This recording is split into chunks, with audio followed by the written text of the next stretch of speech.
பிரபல தொலைக்காட்சியில் ஒளிபரப்பாகும் சூப்பர் சிங்கர் நிகழ்ச்சி ரசிகர்களின் மனதில் தனி இடம் பிடித்துள்ளது. ஒவ்வொரு சீசனிலும் புது புது திறமைகள் வெளிச்சத்திற்கு வந்து அனைவரையும் ஆச்சரியப்படுத்தி வருகின்றன. சில மாதங்களுக்கு முன்பு சூப்பர் சிங்கர் சீசன் 11 வெற்றிகரமாக நிறைவடைந்த நிலையில் தற்போது சூப்பர் சிங்கர் ஜூனியர் 11வது சீசன் கடந்த வாரம் பிரம்மாண்டமாக தொடங்கியுள்ளது.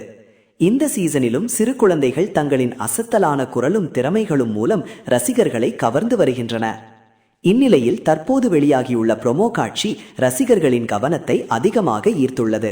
அதில் நாகர்கோயிலைச் சேர்ந்த டெனின் பெர்னோ என்ற சிறுவன் மேடையில் பாடிய பாடல் அனைவரையும் உணர்ச்சி வசப்பட வைத்துள்ளது. அவரது குரல் மற்றும் பாடும் திறமையை பார்த்து நடுவர்கள் அனைவரும் முழு 5 மதிப்பெண்களை வழங்கியுள்ளனர். அது மட்டுமின்றி பல வருடங்களுக்கு முன்பு தனது அப்பா கண்ட கனவை இன்று மகன் இந்த மேடையில் நிறைவேற்றிய தருணம் அரங்கமே கண்கலங்க வைத்துள்ளது. இந்த ப்ரோமோ தற்போது சமூக வலைதளங்களில் வைரலாகி வருகிறது.